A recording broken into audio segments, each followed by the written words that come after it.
without trying to engage in any kind of ageism at all, because I don't believe in it, there does come a point in time where there are certain jobs you don't need. It's not that you don't need to be working. It's not that you don't need to be living your life. It's not that you don't need to be living a very vibrant lifestyle or anything like that. But there are responsibilities that are far, far, far more extensive than, let's say, the typical 9 to 5 that somebody in their 80s may not need to be doing. I think the presidency is one of them. I do. That irritated Deadspin. He's a right-wing sellout. Why is Stephen A. randomly talking politics on his podcast? Well, I don't get it. Jason, that's why he got his own podcast. And it's not with ESPN, so he could kind of let loose, let his hands go. And by the way, that's a rather innocuous statement, isn't it? That someone in their 80s stumbles and falls on their face. Is it really that provocative to say, wow, he's getting kind of old? I mean, at this point, that presidency, if it was a movie, would be Weekend at Biden's. Or, I mean, really. I mean, let's just be honest about it. Most people, when they turn 75 and they start to lose their faculties, are not in their physical or mental prime. But this is what I give Stephen A. conservative a lot of credit. He decided, and I think he made a chess move here, saying if I wanted to really say what I think and not be restricted, I'm going to have to branch out on my own and create at least a subset of my own brand that is not under the ESPN umbrella. But as for this guy complaining, this is just more whining. This is more complaining. These guys are very childish. The bottom line is this. The headline should have read, Stephen A. Smith said something that I disagree with. Okay? And I think we need more people to respond instead of trying to placate these people, because I see this all the time in the media. Again, one of my favorite answers when people say, hey, Steve, how come you retweeted this or that? You just say it like this, very simple. Yeah, and seriously, that's it. It's really that simple. You have a right to disagree, and you're going to say things that I don't like, and guess what? I'll never complain about it.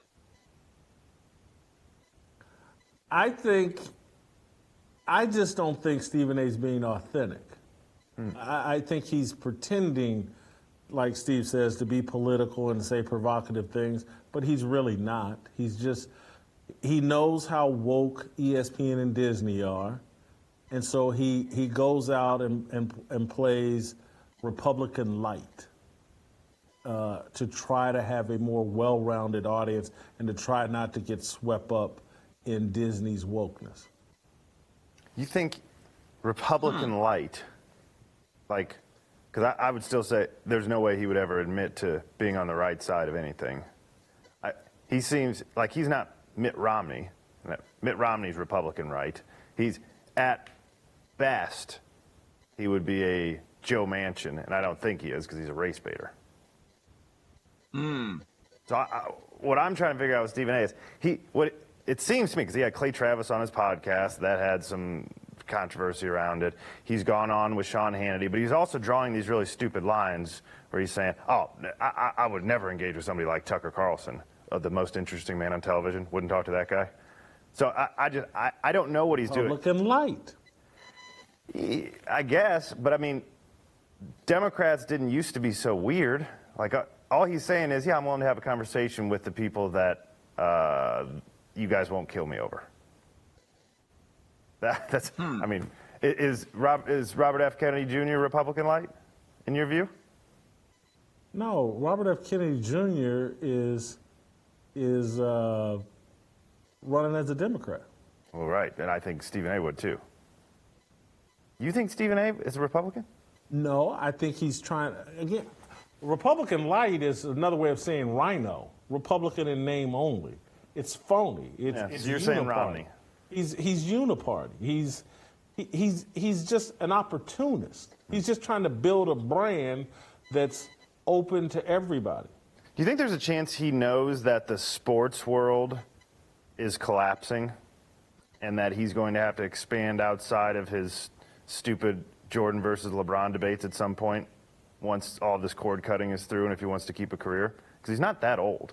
And at some point, you have to be more than just the sports guy when people are moving away from sports and the funding's gone. Steve, I'm I going to think he's toss already begun that that. in your lap. I'm going to toss that in your lap. Do you, because it's based on the theory that the sports world is collapsing. Do you think it is? To a certain degree, but here's what I think.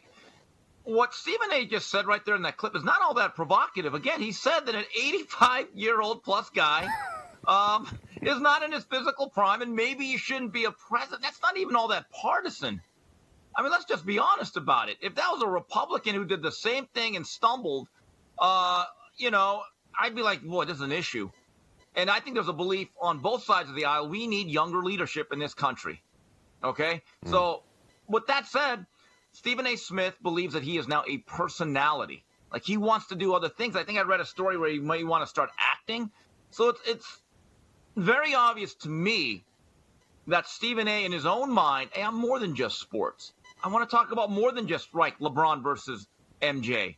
I can do more. And I think that's one of the reasons why he created that particular podcast. But again, that particular statement that we played, Jay, I don't look at it as all that much pandering or all that provocative.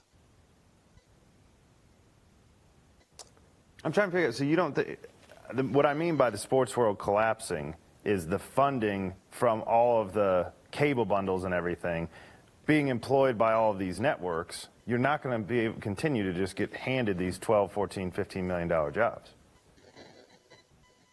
Listen, what I think you've said something interesting that could be true. You've said something very provocative, that the sports world is a bubble, a falsely inflated bubble, and that all these television contracts they're being able to command and all these myths of record ratings is more of a myth, and that the athletes are overpaid and the franchises are overvalued. And it could be like the tech balloon that busted in the early 2000s, I guess it was. And I do think that's a possibility, because I just don't understand how you piss on hardcore sports fans as hard as they have, and there's no serious repercussions to it. And so, to some degree, I believe, like, hey, this little false, phony world is going to collapse. They're going to have to quit printing money at some point, because that's what I think covers up for all the phony things that are going on in the world. They printed so much money, they just pay for anything. And whatever they're paying Jalen Rose, they might as well just set that money on fire. 3-4 million. He brings zero. I'm not trying to take a dump on him. He brings zero value to ESPN. And they're paying $3 or $4 million. And like, ESPN's going through layoffs right now over the next 2 weeks, where they are going to jettison people that are making millions of dollars that bring no value. Jalen Rose is one of these guys that's possibly on the chopping block, and that's why he's bending over for Billy Porter. But I think some of the same things are true for athletes. I do. Like, paying these quarterbacks $40, $50 million a year, does it really make sense? Are they really that valuable? Or any? I don't know. Steve, I'm going to give you the final say, and then we're going to end your show. Yeah, thanks, because I got to get out of here anyway. Got lunch calling. Stephen A. Smith has created an option. And that's the difference, though, TJ. A lot of these guys that you speak about that may be on the chopping block with these Disney layoffs, whether it's Mark Jones, Jalen Rose, Bomani Jones, whoever, Dominic Foxworth, although they may be protected because of their race. Let's just be very honest about it. But there's a lot of other plug-and-play announcers or personalities at that four-letter entity that you're right. They're not going to be missed. Jason, you're right. They don't bring any extra value, no real viewership. The ratings, I kind of bear that out. But Stephen A. actually did something. He created a brand, but then he built upon it. I actually give him credit because he said, you know what? I need to evolve and become more versatile in my skill set and to do more. Now, you want to talk about a guy that's a workaholic. I've read stories where he works well over 40, 50, almost 60 hours a week. I give him credit. That's a worker. That his work ethic is something that I really do respect. I don't always agree or respect what he says, but the work that he puts into it and what he's created, he can now live off that, whether sports is a part of his life or not. Like what you saw? Hit that like button, subscribe, and check out the full episode by clicking the link below.